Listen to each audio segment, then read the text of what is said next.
ప్రముఖ travel blogger నా Anvesh Instagram account delete అయిపోయిందన్న వార్త సోషల్ మీడియాలో ఒక్కసారిగా కలకలం రేపింది. లక్షలాది మంది ఫాలోవర్లు ఆందోళన చెందగా యూట్యూబ్ ఛానల్స్ అన్ని అన్వేష్ అకౌంట్ పోయిందంటూ హోరెత్తించాయి. కానీ తాజాగా అన్వేష్ స్వయంగా స్పందించి అసలు విషయం చెప్పడంతో అందరూ షాక్ అయ్యారు.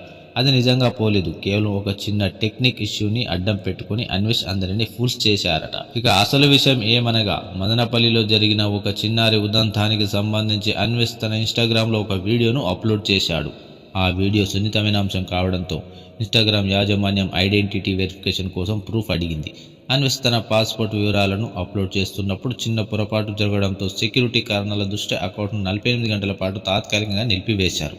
ఇది కేవలం టెక్నికల్ వెరిఫికేషన్ ప్రక్రియ మాత్రమే తప్ప అకౌంట్ శాశ్వతంగా డిలీట్ అవ్వలేదు.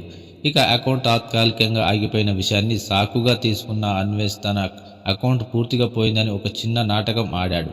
నా అకౌంట్ పోయింది, దీనికి కారణమైన వాళ్లను రేపటి నుంచి బుద్ధి చెప్తాను అన్నట్లు వీడియో పెట్టి రచ్చ చేశాడు. అందరికీ అది నిజం అన్నట్లుగా బిల్డప్ ఇచ్చి సోషల్ మీడియాలో అందరినీ బురిడి కొట్టించాడు.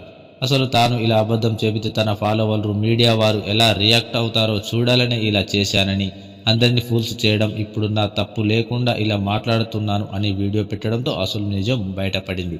ఇక అన్వేష్ మాటలు విన్న నెటిజన్లు ఒక్కసారిగా అవక్కయ్యారు.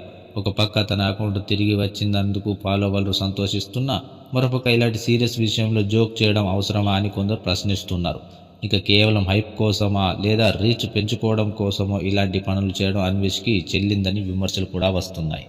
ఏదేమైనా 48 గంటల హై డ్రామా తర్వాత నా అన్వేష్ ఇన్స్టాగ్రామ్ అకౌంట్ సురక్షితంగా ఉందని తెలపడంతో ఈ వివాదానికి తెరపడింది.